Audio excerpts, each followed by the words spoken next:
Hello, nice to meet you again. And how do you want me to address you? Jennifer.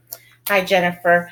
So I just want to go ahead and just let you know that whatever you say regarding harm or to yourself or to others, I do need to let the proper people know. The other thing is confidentiality.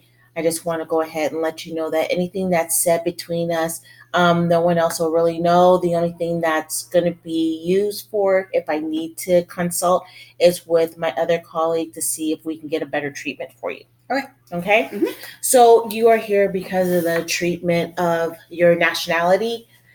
So tell me a little bit about that. I was born in Alaska. I am half Eskimo and part Italian. So when people find out I'm Native, they usually think of uneducated, drunk people. And there's a lot of racism in Alaska. So I grew up with a lot of that. Okay. And how does that make you feel as not being in Alaska now, but still having the treatment go on? Here, it's more ignorance. It's not so much racism down here. But it used to make me really mad, really, really angry. Okay. So when growing up, how was it during school? Um, Not great. I actually had one teacher. It was a college level class, and he wouldn't even grade my papers. Told my mom at parent teacher conference I was getting a bad grade because he didn't even read my work. He just knew automatically that I wasn't worth reading because I was Native and I was a girl. Okay. So And how did you feel inside about that at that time? that hurt a lot. That was very demoralizing. It made me not even want to try, not to do anything. And I wasn't the only one. All the girls in the class were failing, so he didn't like females, but he really didn't like Native females either. And him and my mom actually got into a verbal argument at the parent teacher conference. She told me I could go ahead and fail that class, and then she reported it to the school. And a month later, he just up and left, and he didn't give anybody notice. He just left the school. Okay. So what was his nationality? He was an older white guy. Okay. From Alaska as well? Yeah, yeah. I believe he was from Alaska. Yeah. Okay. So there was some kind of racial thing going on, I assume. Yeah. Yeah, he wasn't shy about that fact at all. He flat out said that was why I was failing the class Okay. because we didn't, Native females weren't worth anything. So as you grew older, did you still come across that same? A lot, not so much with teachers, but a lot of my friends would just go towards stereotypes. Like I would always get, wow, you're really pretty for an Eskimo. You don't have a flat face like the rest of them.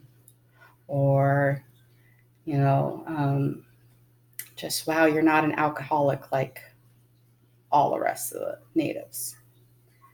Or violent, and when I would stand up for myself, wow, you're not submissive. Because the stereotype there is women are going to be submissive to a dominant, violent male who's always drunk. So that was a big stereotype. Okay. So in your culture, who's more dominant in It's a actually family setting? it's actually females. It's a matriarchy. Males will leave their families to go to the females' families. Right. Yeah, and the females were head of household, and you listen to your elder grandmothers. Grandmothers are big, I mean, the whole family is important, but the females would tend to run things. Okay. So is it because of the way you guys were brought up? Is it religious? Is it more ethnic? How? I think it's just more ethnic. I mean, I'm not really in touch with a lot of my culture. My family's from really far away from where we lived. So I actually grew up more in an Athabascan setting rather Mhm. than Eskimo. And the different regions of Alaska have different types of natives. So mine is from the far north of Alaska, and we lived in the center of Alaska, and that's mostly Athabascan. They have different cultural aspects, some similarities, but different language, different um, culture activities, different all kinds of stuff. The artwork, everything's kind of different. Okay. So So with the women being more of the matriarch in the village, or right mhm. village, um, is it more that women get paid more than men there because of their or No, and I don't know that we actually got paid. It was just survival for everybody. Mhm. So everybody does their part, and you kind of work as a community more than individualized. Mm. So if you ever see like videos of the Eskimos catching the whales and using all the parts of the whales, every person has a different part to help with that and get it prepared, and they'll do potlucks and stuff like that. So Okay. it's very communal. It's not, So it's more like a close knit family. Yeah. Okay. And you still have family there? Yep. Okay. So tell me a little bit about your family. Well, I grew up in, my parents are married. They're still married. I have two biological siblings and three adopted siblings. So there were six of us kids. Um, Lots of activities. We always usually got what we wanted. We'd have to work to earn it. The older ones were expected to help with the younger kids, uh, and just normal teenage stuff, I guess, as anybody else. Go to parties, go explore, kind of push boundaries, and then study, work. I did. I worked when I was a junior and senior in high school. I worked at Burger King and at the movie theater and then Blockbuster. Now we're still Blockbuster. um, did good in school until I got to college. I did go through some depression as a teenager. It runs in my family, and it's also very common in Alaska because of the light difference. So in the winter, we've only got a couple hours of sunlight, and in the summer, it's 24 hours of sunlight. So that really does mess with emotions. And so they started putting UV lights in buildings to help combat depression in the winter. Okay. But I got counseling for that and got over that by the time I got out of high school. So with your counseling, did they had to put you on medication, or is it something No that they talked medication. out? I did group therapy with actually a couple of my friends from school, excuse me. And we just learned how to cope uh, with friends and with ourselves, and, how to get out of toxic relationships and stuff like that. It was very cliquey in high school. Mainly because we all had to stay indoors. So little groups, pop up all, and there was, some of that like mean girls kind of stuff going on, and I never really fit into any one group. So I was actually known as the loner, which my teachers knew I would jump from group to group. I had friends in all the groups, but never was classified as anything. So Okay. I guess I've always kind of been like that. Never really fit into a stereotype. So you said you worked. So when you were working, did you feel like any racism or anything when you were working because of your nationality or No. I look, because how I look like I can fit into a lot of minority races. Like when we lived in Hawaii, they all thought I was Native Hawaiian. In the South here, they all think I'm Latina. They kind of blend in. Uh, I don't have the typical Native look. Uh, my mom kind of does, but she's light skinned, and I guess that's kind of a good thing.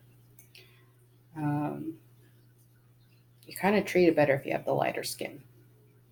So, but my brother and I are kind of dark skin, and my younger sister, biological sister, is pretty white, and she got treated normally. I don't think she's ever had to deal with any kind of racial thing. So So the color of your skin made an issue. yeah, Okay. which was kind of surprising growing up.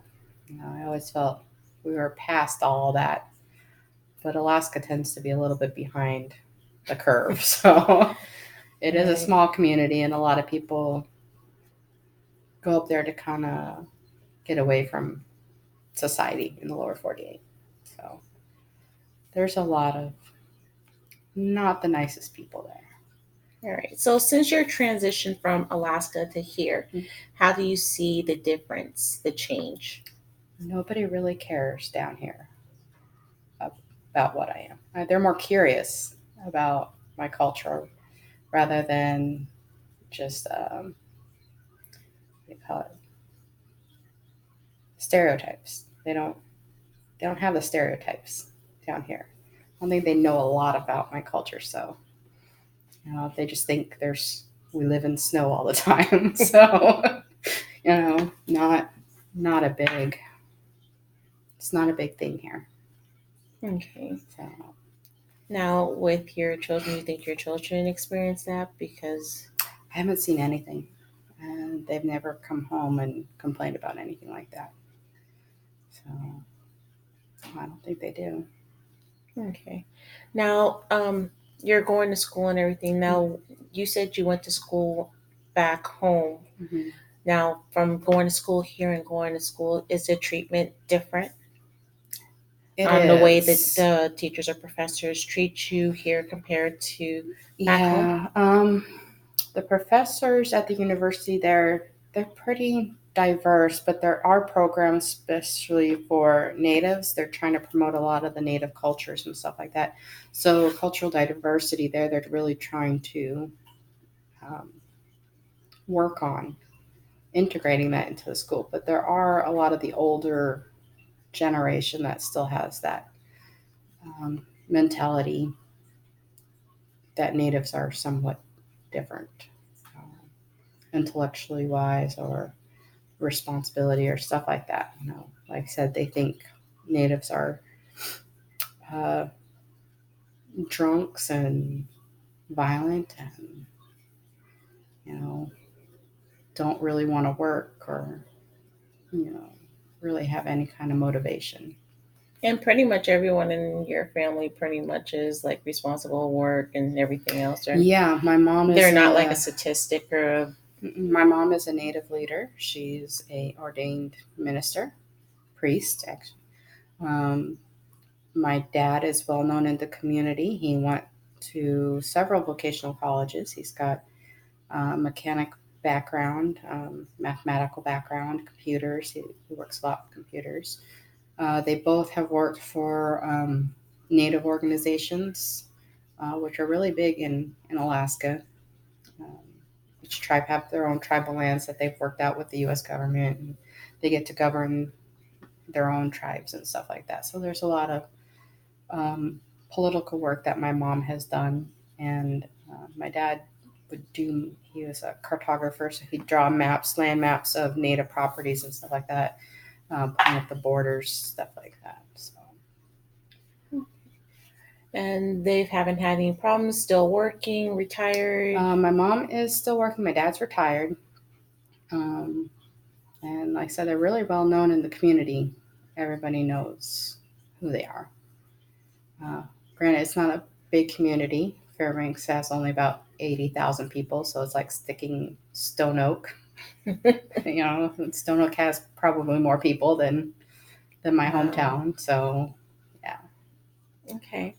So, what about the way that you were brought up? Do you change the way you were brought up with your children? Like, Um, do you give them the same settings that the way you were brought up? Do you give them those same settings as well? I've given them the coping tools that I learned through high school, but I don't think they've actually had to use it. Um, my parents were more into our culture, but my grandparents weren't. They looked at it like being white was the better option, so you tried to be white. Um, I only learned some of my culture. I don't know a whole lot about it, and I only know a couple words in Inupiaq, our um, our language, and I know that my cousins have started to try and learn the culture and the language, but we never got a big exposure to it. We were told to be proud that we were, but also to try and blend in with society. So it was kind of a mix for us. And I think that was for our parents too, because our grandparents, my grandfather was put in one of those native schools where they took all the native kids and then they were taught by white priests how to be more white. So my grandparents always put a lot of emphasis on that. He was brought up in an orphanage until he was about 14. And I remember him telling me stories. You know, being left handed was bad. You couldn't speak your own language. You had to learn to be Catholic. And, so they were taught that. They were all kind of rounded up and brought into a native school. It was a native school, but you weren't allowed to be native. So Okay, so the reason why they didn't want you to act as if you were native, was there a certain reason? I think it was just racism back in the day. It was the 1920s, 1930s. So, um, and I believe at the same time in the lower 48, they were doing that to a lot of tribes, sending all the kids to schools so that they would lose their language, lose their whatever, and become American. Okay, so let's do a scenario. So if you were to be living in your grandparents' year, Mm, how would you deal with racism? you would probably just avoid it. Do what you're told and just try not to get in trouble. Uh, a lot of race. I think they were even treated worse than uh, the black people in the South. There was a lot of violence with black people, but there was also a lot of violence with natives. So you just kind of stuck to your own kind and tried to just stay out of trouble. So, I mean, there's just a lot of stories, but there's not a lot of people in Alaska. So most of them are native. Um, so I guess I'm not sure. I just know my grandpa would always say, just try and be more white. Try and, you know, don't get into trouble.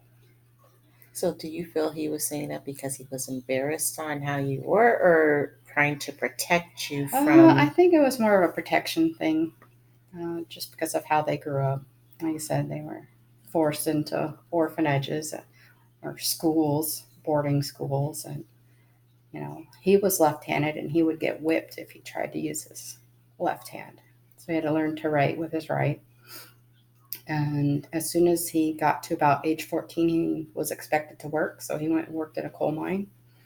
And then he went back to his family and brought back the money from the coal mine with him. And then he got married pretty young. So, Okay. So how does the marriage for your parents any different from your marriage right now? mm, not much. My parents are pretty good. They fight off and on. I think that's just married couple, a little bickering, not fights. More like pushing each other's buttons. um, it's kind of funny, but uh, they've been together for 40 years. And I think they have a different mindset because of the time they grew up in. I mean, they grew up in the 60s and 70s, so more of the um, self love, independent, strong woman type mentality. So I think they pretty close to what we are now. They've always been really tolerant of everything and never shied away from confrontation. Okay, so thinking of culture competency, your mom being the matriarch, do your father follow her, or does No, they're he 50-50. 50-50? Mm-hmm. Okay, so with that being said, then everything goes straight down the line. There's no like one's higher than the other, like there's no. No. Okay. Then is that the same with your marriage as well? Yeah. Okay. Now your husband's not from Alaska. No, he's from California. He's half Mexican, half white. So, and he grew up in Sacramento, in West Sacramento. And he's told me about his family. His dad didn't teach them Spanish because it was really looked down in their neighborhood. So that was a racial thing for them too. So if you spoke Spanish, you know, I forget the racial slurs they would get, and it's looked like you're less of a person because you're Hispanic. You know, so it wasn't a good thing. And his dad said he got it easy because he was light skinned. So I guess that's another color thing. So, and his mom's white, so they thought his dad had it all. You know, the white wife who would work and take care of the kids, and more of a 50s mentality, you know, the stay home wife. The whole neighborhood's like that. And you still see that when you go back and visit with the older generations. Younger generations, not so much. Okay. So did your parents or your family have any problems with your husband because he was an Alaskan, or how most parents want them to marry into the same Um, race? I mean, my parents did hope I would marry a native just because there's not a lot of us anymore. Um, most of us are less than half native. And but they like my husband a lot, so there wasn't. And as long as he treats me good, they don't care. As long as I'm happy, they don't care. Um, my grandparents, they thought he was white, so they were happy. If they knew that he was half Mexican, they would have been really upset. Um, my sister, she had a baby with a black guy, and the baby looks native, so they didn't tell the grandparents that who his dad is, because my grandparents are really racist. They were brought up to try and be white, and any other color was just not acceptable. So it was better for us to marry white guys than it was anybody else. And if they were black, that was absolute worst. Okay. So thinking of that comment that you just made, so if you were to go ahead and tell your grandparents, well, my child is not Alaskan, he is actually Hispanic and white, how do you think they're going to react? They would disown. Yeah, they would disown me, and they have in the past. My grandfather, I had dated a black guy in high school, and when my grandfather found out, he disowned me, and him and my dad would get into these huge fights over the phone. He would call and try and uh, harass me about all these stereotypes about black guys. Like he was going to beat me, he was going to impregnate me, and I'd just be worth nothing. And how could I do that to him? So my dad just cut off all communication with him. And my grandfather just said, "You guys aren't part of the family." And he stayed that way until I broke up with him.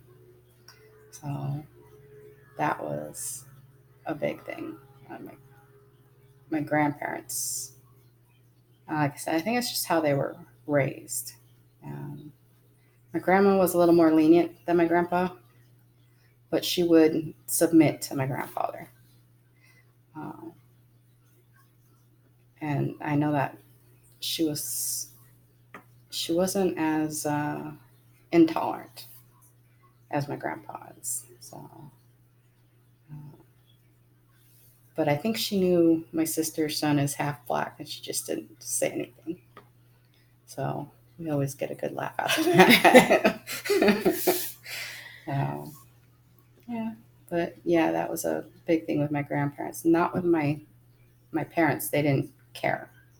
I said they, as long as we were treated good, and they're very big on equality, so we would also have to be good to our partners. And they let us know if we are not, if we're being unfair. They'll tell us. Um, they don't pick sides just because we're their kids. So. Okay. So, with you being Native American, have you discussed racism with your children and how to react to it?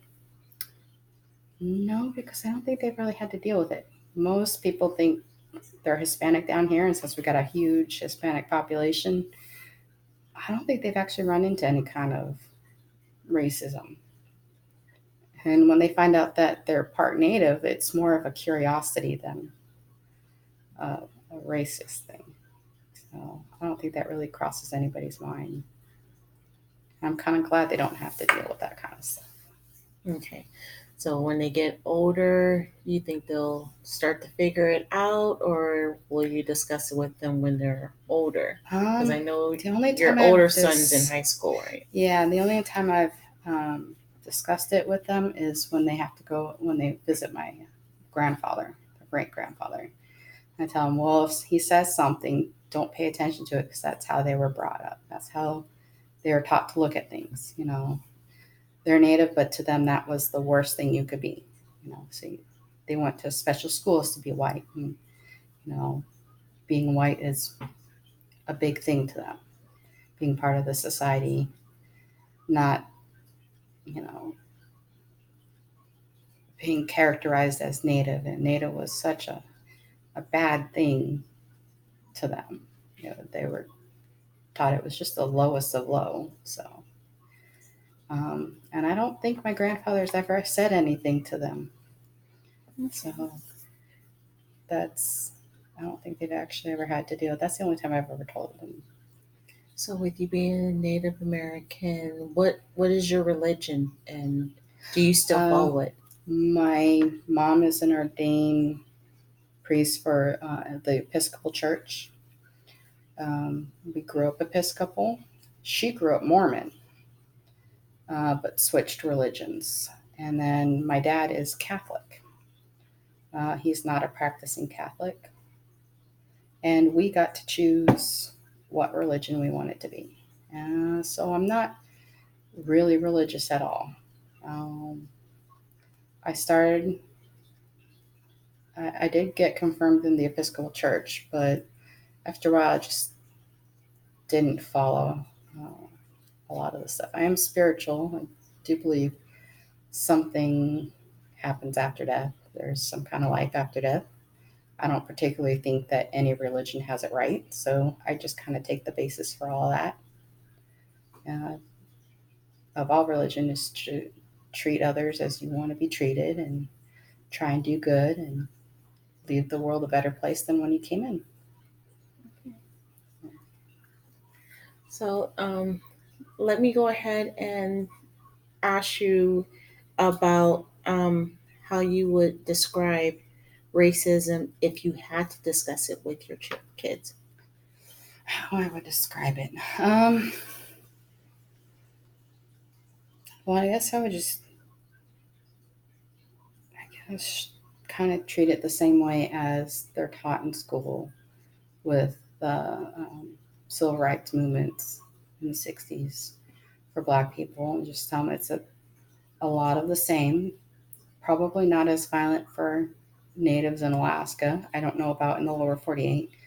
Not a lot is discussed about the history of that in the lower 48, so I don't know too much other than they got taken.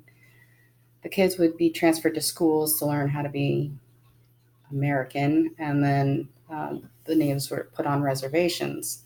We don't have reservations in Alaska, um, so I can't really give them any kind of life experience with that. I can just tell them how people used to think and how I hope everybody thinks now is more inclusive. And um, I haven't really seen any racism here in Texas. Probably still a lot of people out there. It's still from that time period. They're still alive, they're still around, but their kids probably don't have the same reactions and feelings. I think we're going towards a more inclusive society, so I don't think they'll have to really put up with it all that much. That's good. All right. And so, summing it up, looking like that you really didn't have to deal with racism compared to your family. And living in Hawaii, you didn't have to deal with it. They were more Mm, curious about your. they thought I was Hawaiian, but there is racism in Hawaii, really bad actually. Um, the native Hawaiians do not like the military or the white people on their island, but that's what drives tourism and drives their economy. So it's kind of like a double edged sword. Um, but they would talk. I did learn a lot of the pidgin from them, the little local talk, and they say a lot of nasty stuff about white people, behind their backs. And there's a lot of tension if you go to different locals. So there's the touristy area, which is all sunshine and rainbows, and then around you get the locals, and they're not very keen on having anybody there.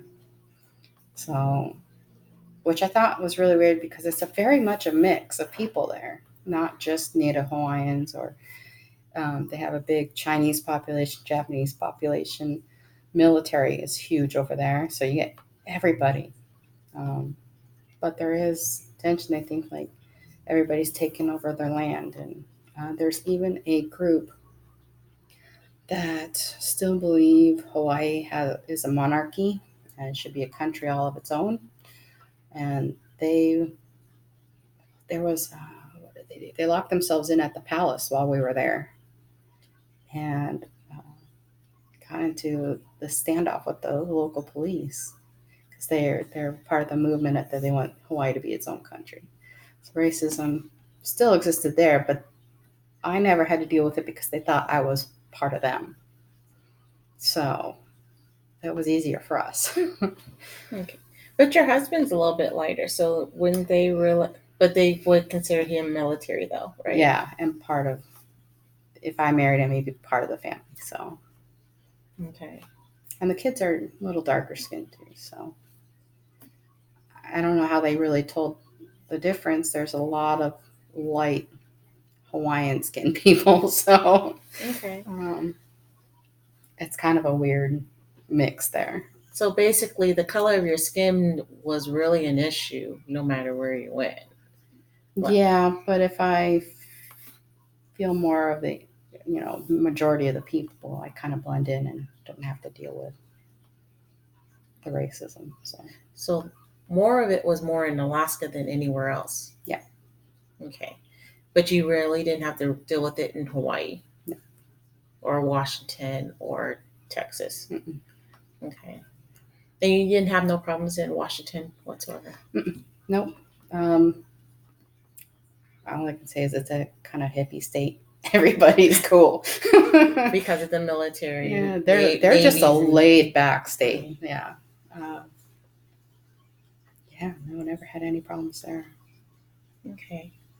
So it looks like we're going to be ending this in a couple of minutes, but let me just go ahead and just close this out so we can go ahead and see. So race racism is a big part in Alaska, but not anywhere else. The Mm, biggest issue is probably like the skin color. yeah. But your grandparents are more like from the earlier years where they did venture out in that racism and Yeah. rather stay in their sector of their native instead of going outside the native Hmm. culture. Yeah. Yeah. They would rather be white than native. Okay, so one other question. So you said that he went to school and was taught white, He was brought up by Catholic priests. but he did not He like. wasn't allowed to use his culture. You couldn't speak the language. You couldn't. So what about at home? Because They if he didn't can't, live. They weren't allowed to go home. oh, because he was an orphan. He wasn't actually an orphan. His dad was alive. They just kind of took him for the native schools. Really? Yeah. Okay. He was part of that. So, All right. So then, what about your mom? How did she grow up? Because I heard more of your grandparents, but she grew up. Does she have the same problems? I mean, knowing that she's a twin and everything, but did they have the same issues with skin color and Not everything, in or the but? village. My grandpa was Irish.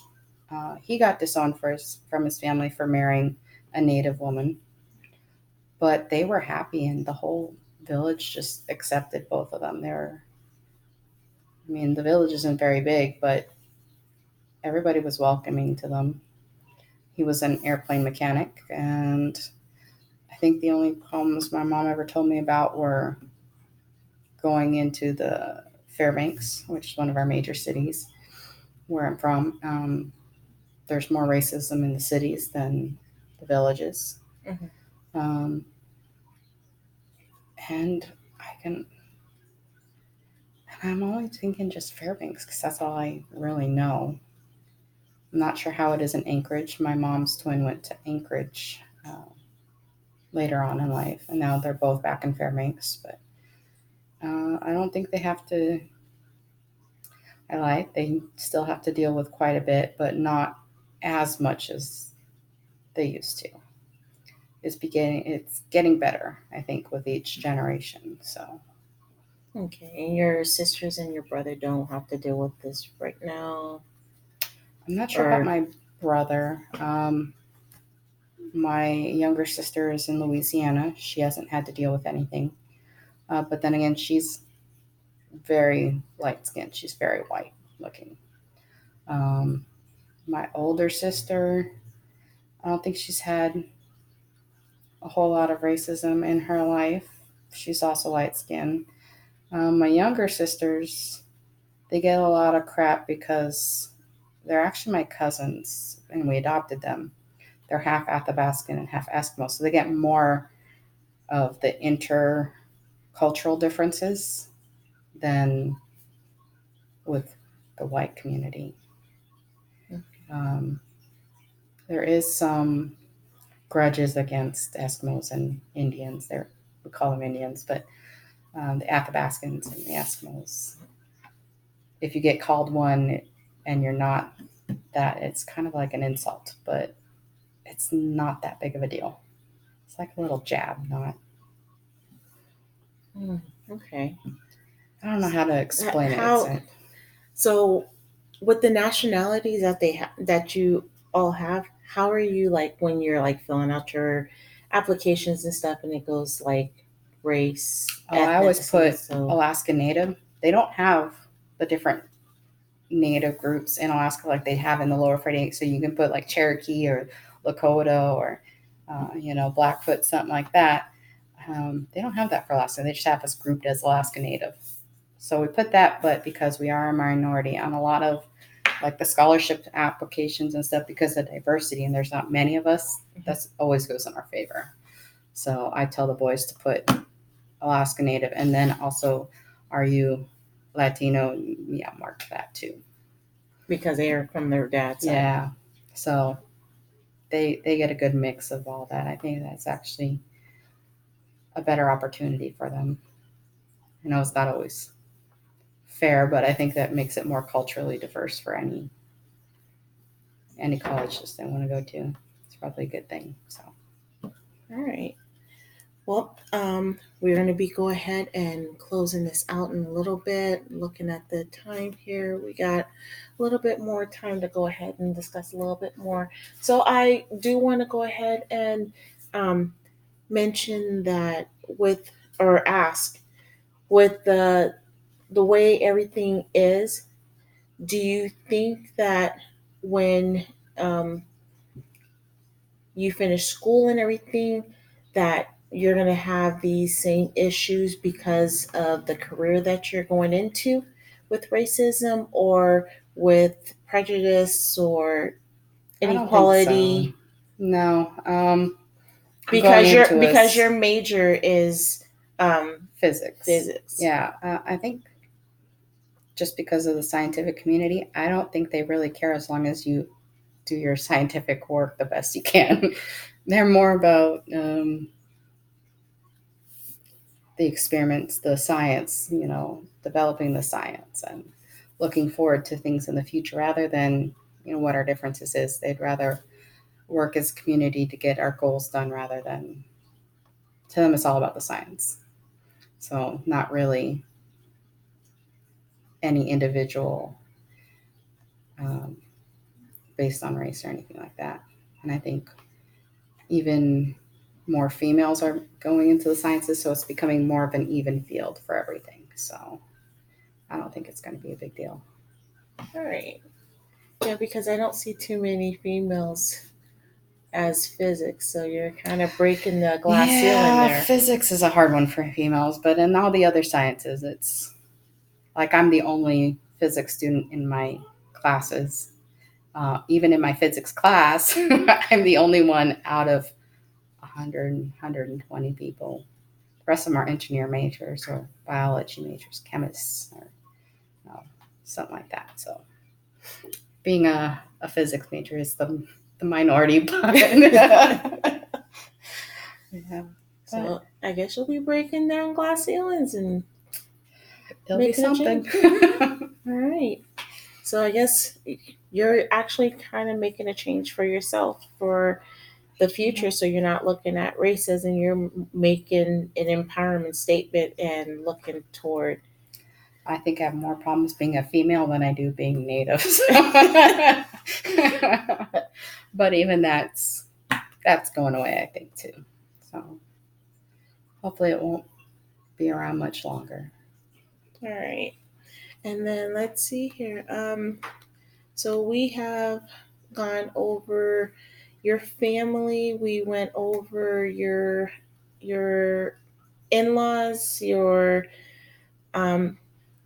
parents, the places that you've lived, and the changes in the culture of racism, the color of your skin, how you've been treated or your family's been treated.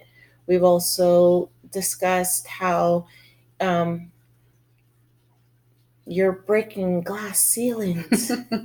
So I think this is good. So, is there anything you'd like to say? No, I think we covered a lot. I think we did too. All right. So basically, let's go ahead and see how. So let's do this. If we were to go ahead and have your sons here, tell me, how would you explain racism to them?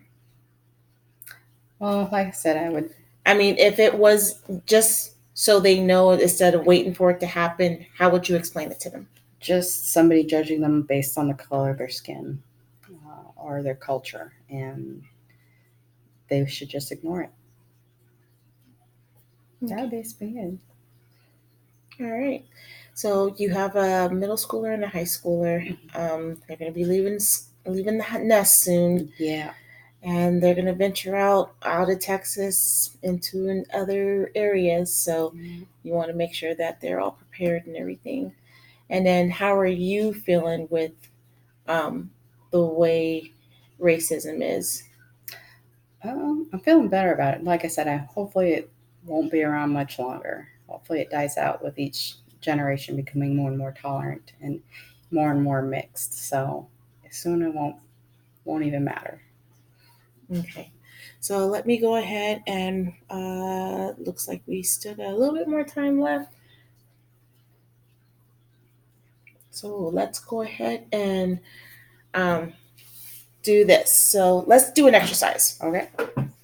So if we were to go ahead and call your grandfather up right now, just as an example, how would you go ahead and explain to your grandfather that your husband and your kids are not completely Eskimo? I wouldn't. But as an exercise, how would you?